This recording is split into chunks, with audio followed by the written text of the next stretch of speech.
in the squadron. They called him Bullets, but we call him Greg Kelly. Greg Kelly is on the air on the Red Apple Podcast Network. Wow. All right according to plan, just like I said. Low voter turnout, and you can do pretty much anything. That's why we had primary day in New York yesterday, the last day of school. The last day of school, you have the big primary, because they don't want a big primary. They want it small, right? And only their people are aware. Only their little silly people, not the regular people who have more responsibilities, other things going on in their lives. And this is a major, major problem that sane people are going to have to overcome somehow. These losers who hang around socialists and yell free Palestine and actually like it when their political heroes get arrested and stuff like that, they're more active. They don't have other things going on. This is what it's all about. Politics. Politics is their God.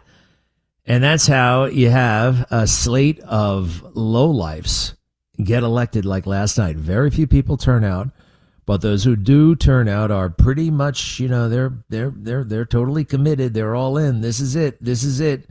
Politics, the state, the party. The party is becoming like Russia. It's all about the party. Used to be country first. Now it's really party first. Not just with these crazy socialists, but across the Democrat Party, and this is going to prompt an even further leftward march. Schumer, where the hell's he been? Is he decrying any of this? Was he actively pushing back? No, he's intimidated. He's intimidated by young people of color, quite frankly. He is, and it's in his book.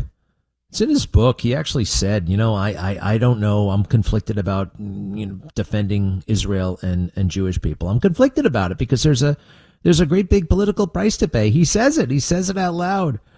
All right. I can't believe I was rooting for Dan Goldman, of all people. Dan Goldman, who was the chief investigator counsel against President Trump. And I can't remember if it was phony impeachment number 1 or phony impeachment number 2. But back then he was a lawyer, paid a lot of money to be the face of the impeachment. He wasn't a member of Congress, and running for re-election in the 10th district, he got beaten by 30 points in a primary. Brad Lander, who, like most successful New York politicians, got himself arrested recently. Got himself arrested in the federal building, going after ICE. I want to see a warrant. Shut up. It's in the filing cabinet. It literally, by the way, is in the filing cabinet. It's you've been watching too much TV, Brad. But look, it worked. It worked. And Amelia Chevalier, I don't know what the hell this person is, but she's a communist, and she just beat, pretty much solid guy. He's a leftist, Adriano Espaillat, who I got to know when he was first running. Way back when. I think even though the last name is different, he's Adam Clayton Powell's. He's related to him. I know he succeeded that seat, but I think there's also another connection there. All right. And who won in the Silk Stocking District? Silk Stocking District, the rich district. Micah Lasher, who is not crazy, but you never know. You never know. If all the cool kids are going crazy, everybody else seems to be going crazy. They just doubled the number of socialists in Congress from 2 to 4. Let's see here. Valdez Diaz. She won in the 7th, which is Brooklyn and Queens. Communist, socialist. She beat the sitting borough president of Brooklyn. Not that means much of anything anymore. It used to mean a lot. Just seeing it on paper that a no name recognition assemblywoman beat a sitting borough president. That's Anyway, it's different. It's very different. But what really has my Irish up this morning is actually Eric Adams, because so much of this is his fault. If he were a competent politician, this would not have happened. It's very hard to not get reelected when you're an incumbent and the world hasn't gone completely crazy yet. He was elected in 2021. If he had taken care of business, the people's business, the city's business, without taking care of himself and his buddies, you heard what happened. the FBI and the police had raids, and they arrested Frank Carone, who was Eric Adams's chief of staff and best friend. This is a big deal. Apparently some bribery scheme involving his brother.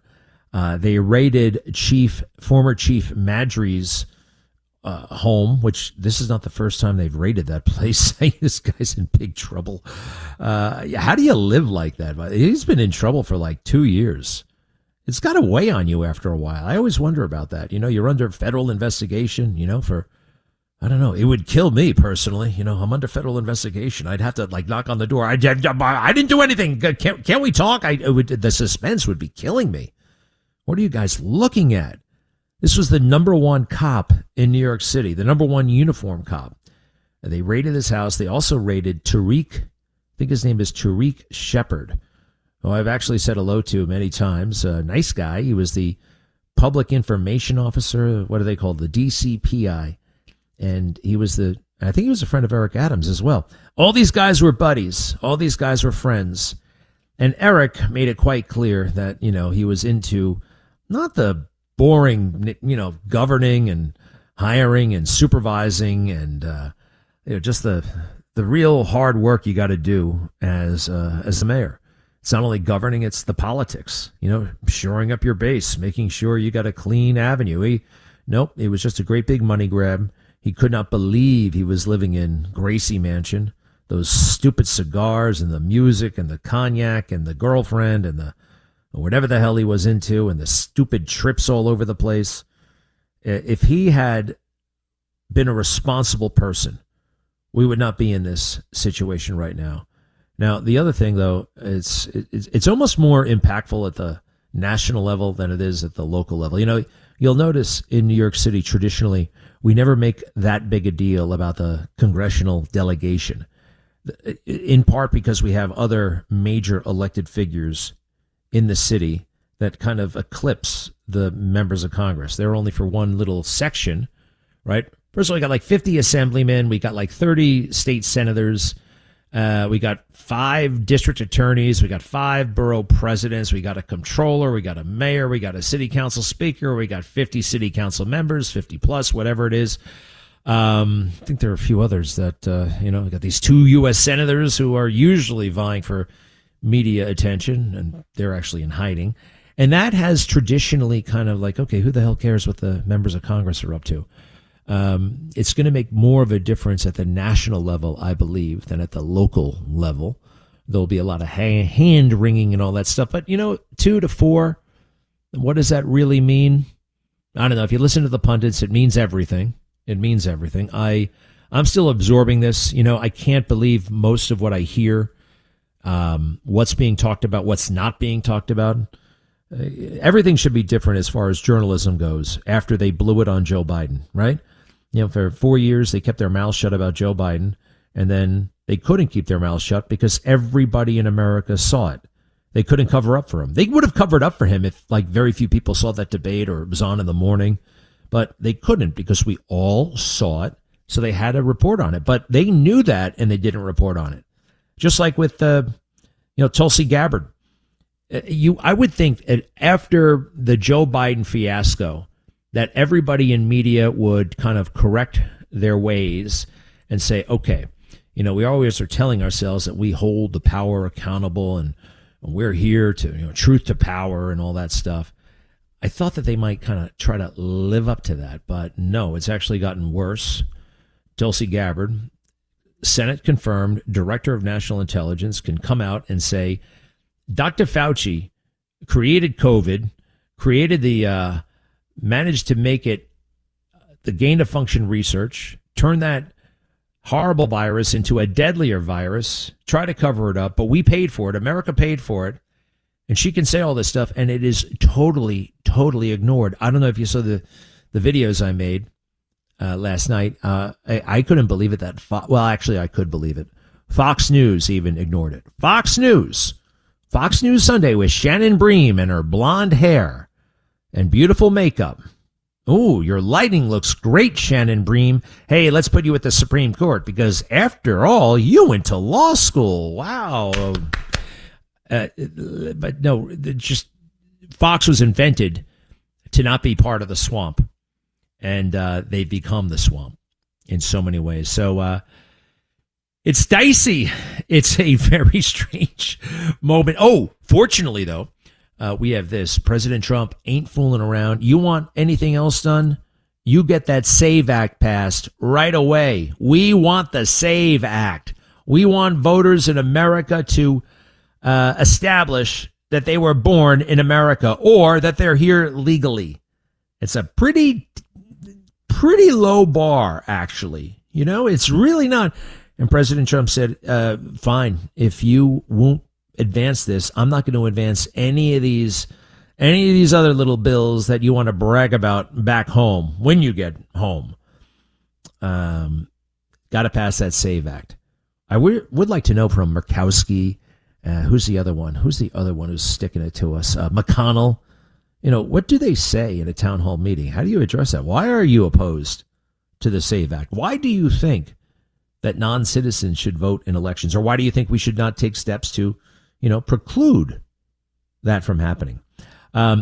If you think this leftward march, this dive into communism is restricted to, big cities like New York and San Francisco, I must admit I was kind of hopeful. Nope. It's happening everywhere. It's happening in small town America. They're having, drag time story hour, the rest of it, red marches all over the place. This is the scene in Idaho.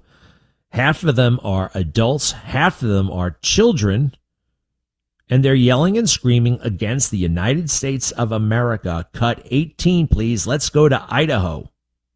We want justice. We want peace. We want ICE off our streets. We want ICE off our streets. We want justice. We want peace. We want justice. We want peace. We want ICE off our streets. We want ICE off our streets. Oh, man.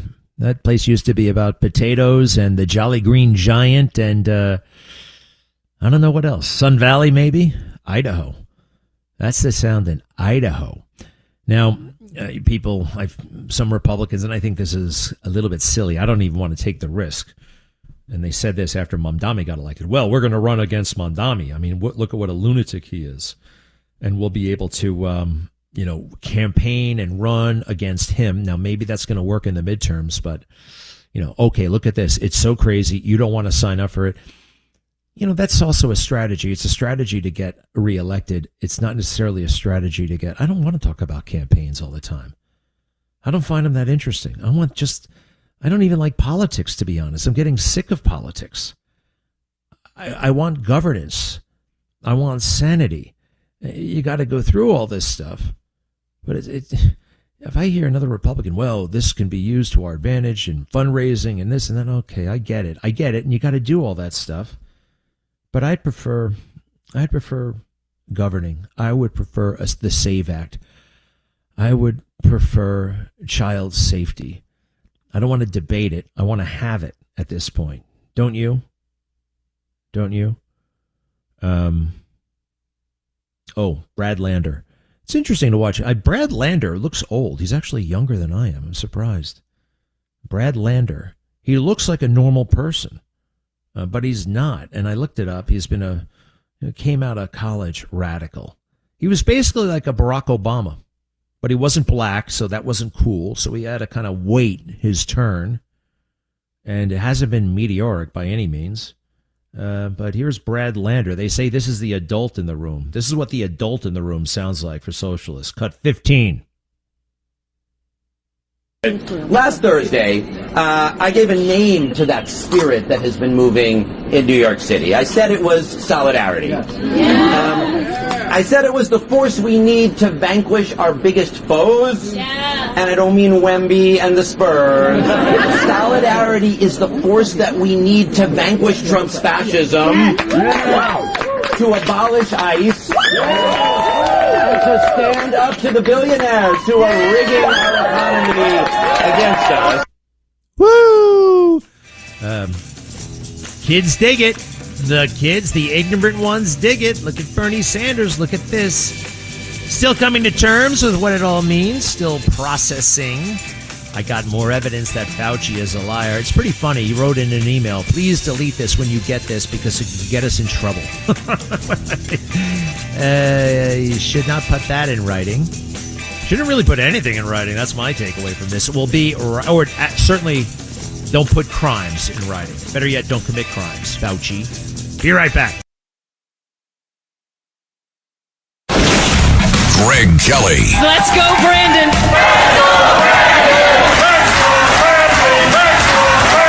On the Red Apple Podcast Network. Greg Kelly. On the Red Apple Podcast Network.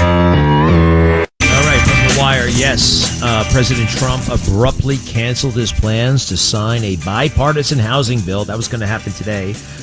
Republicans and Democrats had been eager to promote on the campaign trail. That's what they want. They just want something to brag about. Sounds good. Let's see here. They want to show that they're bringing down costs. We're working to bring down costs. President Trump said he would not sign it until lawmakers passed a law imposing new voter identification requirements and also restrictions on mail-in ballots. I love it. I love it. This is how you got to play it. Good for you, President Trump. Also, there is a meeting right now with NATO. And Mark Rutte, R-U-T-T-E, he is the Secretary General of NATO. He's always Mr. Nice Guy, he's a bit two-faced, very two-faced. And President Trump is rightly annoyed with NATO because, you know, our actions in Iran against Iran should have been a multinational. Remember the coalition of the willing?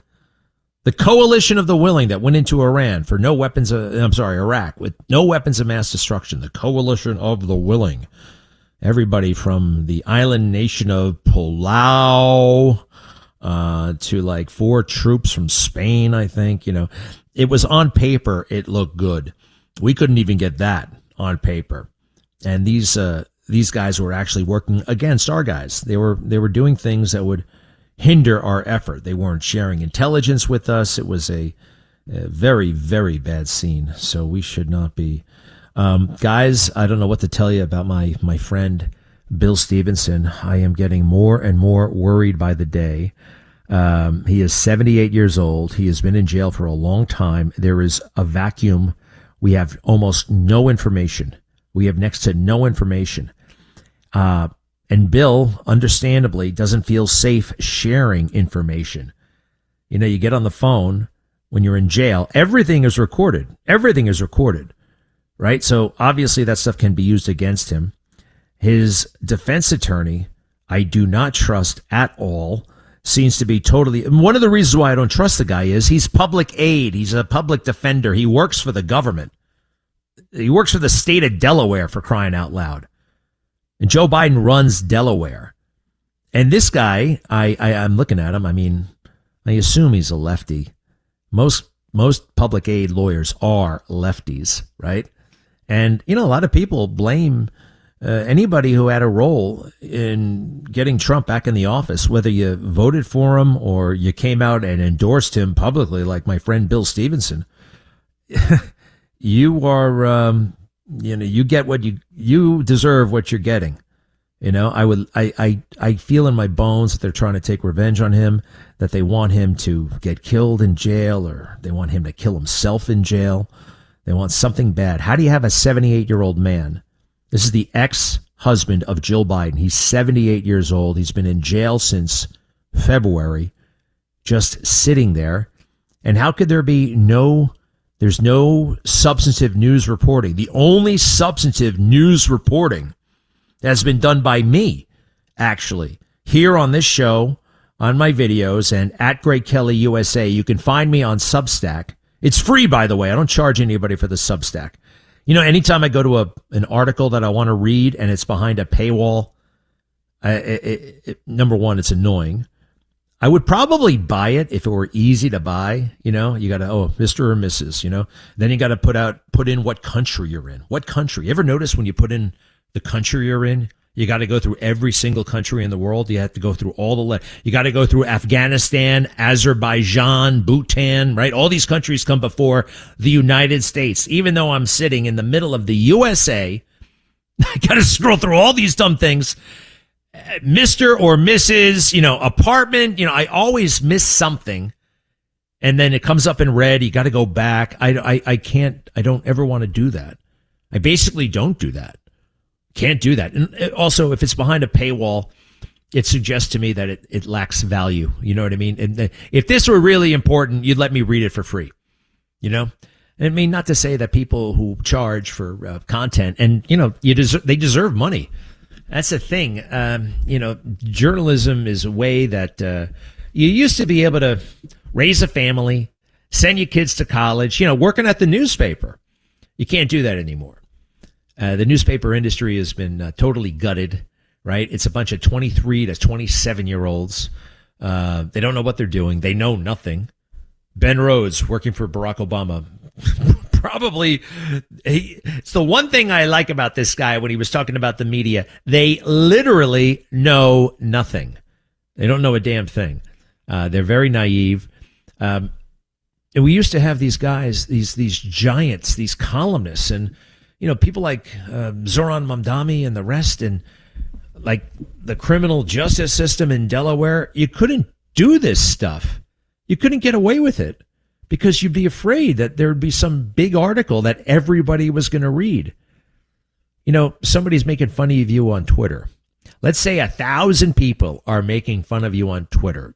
10,000 people, 100,000 people. Well, that means about 500 billion people aren't making fun of you on Twitter, right? Just because it's on the internet doesn't mean it's actually going to drive anything. It's another frustration I have, actually, with this current moment. Everybody is calling out everybody else. Watch this person I'm going to call out J.D. Vance. I'm going to call out Mitch McConnell. I mean, everybody's calling out everybody. It's easy. It's kind of easy to call people out. It's hard to do the work. It's hard.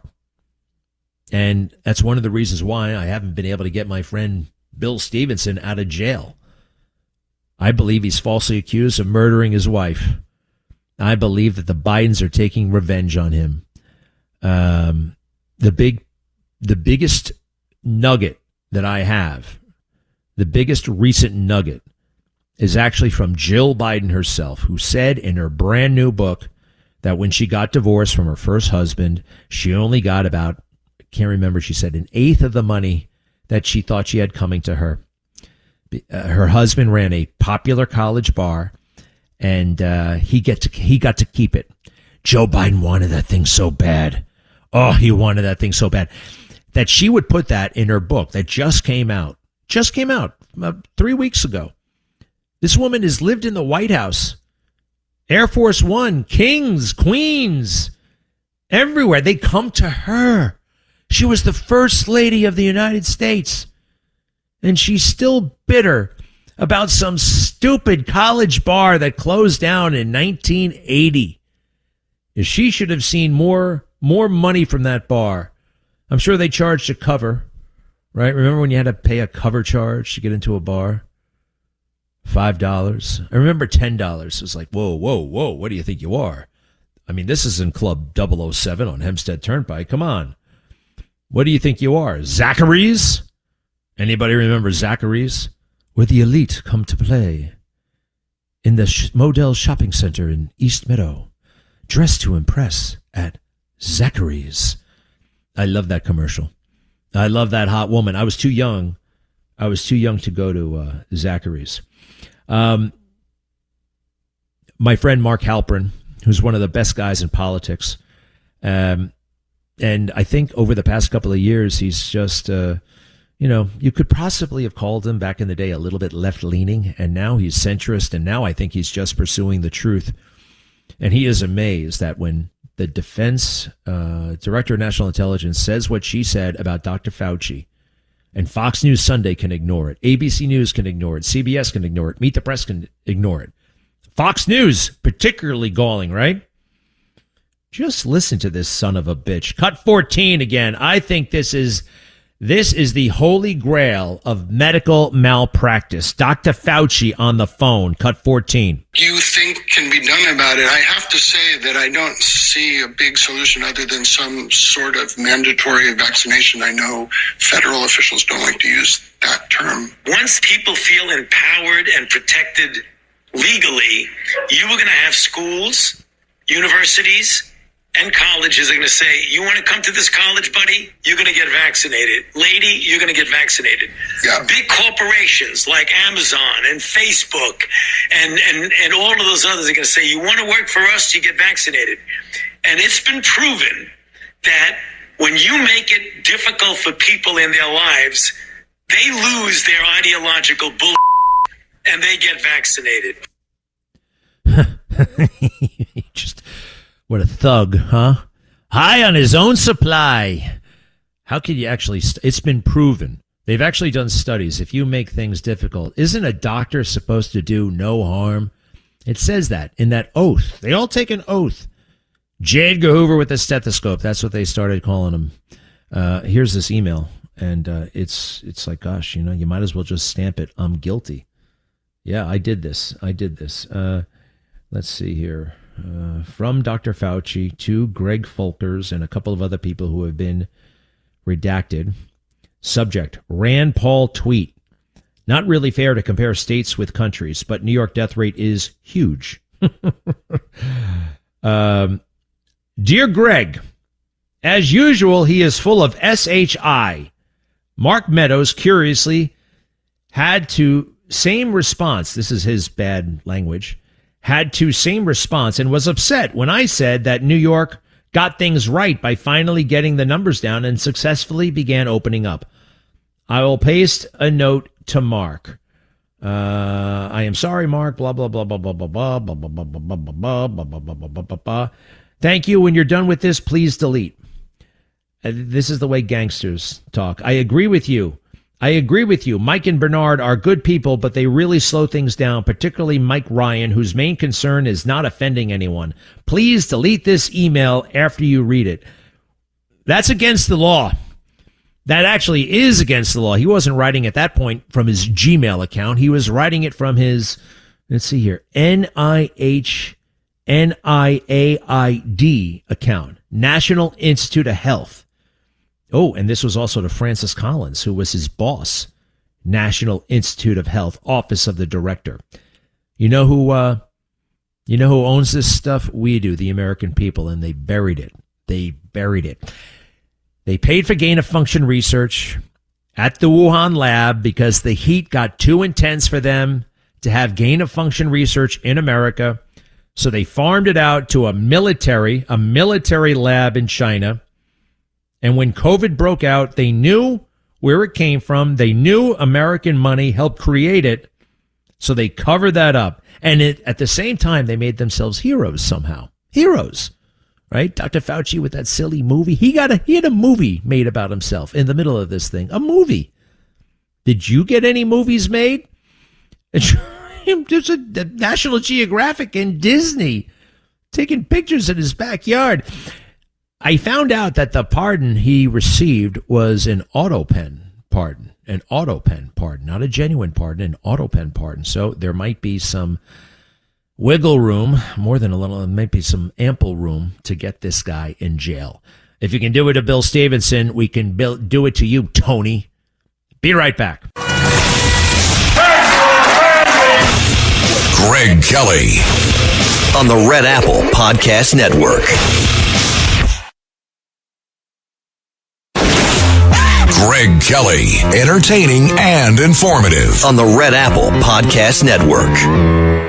Well, 800-848-9222, 800-848-9222. It's also kind of pathetic that we will have no general election. There will be token, possibly no Republican opposition to these left-wing maniacs who just got nominated last night.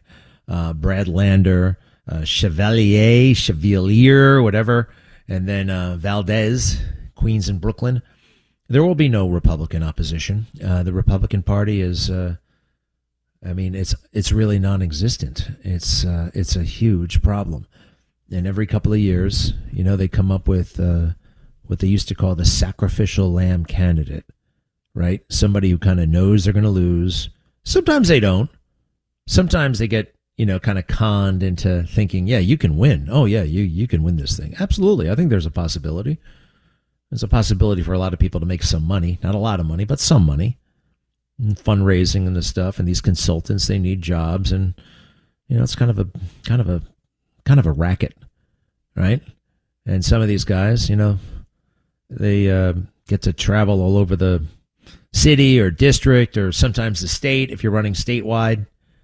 You get to meet new people, give speeches, get in cars, get out of cars, every now and then get in a plane, and then you lose by 30 points on Election Day. I actually wonder, some of these guys, they take time off from work, from real work. How do they make do? Well, I do know that there's a way you can pay yourself legally. A lot of guys don't do it because it looks bad. I don't know why that looks bad, actually. That's the one thing I could actually cut somebody some slack for or on. How's a regular person supposed to run for office if they have to give up their income for a year, even longer, year and a half? And the other thing, this is the way the deep state, and the deep state is at the federal level, it's at the state level. This is how they keep good people out of politics, right? Although maybe this could change because President Trump kind of broke the mold in so many ways. Granted, he can do that. He's rich. He's got the resources. He never had a boss outside of his dad. I think that's a great thing, by the way. I'm not criticizing him. I'm envying him, right? He shoot his mouth off, do whatever he want, never had to worry about getting fired or offending anybody. He was the boss, and he had plenty of money. But a lot of people don't have those things. And it's how do they get elected? How do they make a difference? It's a tricky one, isn't it? And they make it very difficult. Federal election law is incredibly complex. There are all kinds of mandatory disclosures, and people don't want to disclose that kind of information. And President Trump is the exception. He said, "Screw you! I'm not disclosing anything." And then they leaked it on him, and it turned out, oh yeah, he's rich. Oh, scandalous. He paid very little in taxes. Well, that's what people do. That's what you do. And oh, by the way, that's not illegal. It's not even unethical. I heard this. The federal government actually wants people to take full advantage of the tax code. It indicates that you are putting money, you're investing. We like investment in America. Amazon, they're not playing games. I mean, for a long time, they were losing money. They still might be losing money. But they take that money in, and they're paying all kinds of taxes. But maybe not corporate income. I don't know. But we like it. We like it because it indicates money going into the economy. And guess what? The economy is better at placing that money than the government. The government, anything the government touches, just about, not everything, can be better done in the private sector. As I looked at Brad Lander getting arrested, I had nostalgia for somebody I had never met. He was dead before I was alive. But Jack Kennedy, the 35th president of the United States, Jack Kennedy, an amazing man, actually. And you know what he did? He led a life of accomplishment before he ran for the House of Representatives. Listen to this. Listen to this guy. Listen to a little bit about him. Cut one, if you don't mind. Cut one. The following year, he returned to Boston and made his first move into politics, running for Congress from the 11th District. In his first race against 9 other candidates, the Kennedy magic worked. At the age of 29, with the help of his family and college friends, John F. Kennedy won his first election. The freshman congressman, unnoticed and unknown in Washington, quietly went about his work. That's my favorite part. Quietly went about his work. He wasn't making a fool out of himself on social media. It's possibly why his grandson lost yesterday. Jack Schlossberg, who after college and law school hung around and made silly, incomprehensible videos like this one. Cut 2. Got a ticket to ride. She's got a ticket to ride. She's got a ticket to ride, but she don't care. Sounds a little bit, I don't know what he sounds. Sounds a little bit like Michael Jackson. I don't know what's going on there. And he made it, no problem taking off your shirt. Look, we've all started in goofy videos at some point or another. But that's all he did. That's all he did. And he got his comeuppance yesterday. He lost decisively. So I'm actually pleased about that. The guy who beat him at least went to the trouble of getting a job. Micah Lasher, right? Not crazy, but you never know, because being crazy is very much in style right now in Democrat Party. There's the music. We'll be back momentarily. My friend Ryan is going to help me break down this political stuff, especially in Queens, Brooklyn, and beyond. Super duper smart guy. Brenda J.D. Vance's. We'll be right back. Thanks for listening to The Greg Kelly Show. You can hear The Greg Kelly Show weekdays at 12:15 on 77 WABC. If you like the podcast, share it with your friends and listen anytime at WABCRadio.com and download the WABC Radio app. Hit that subscribe button on all major podcast platforms. Plus, follow WABC on social on Instagram, TikTok, Facebook, and X. See you next time for a new episode so you never have to wonder. What the heck is going on here?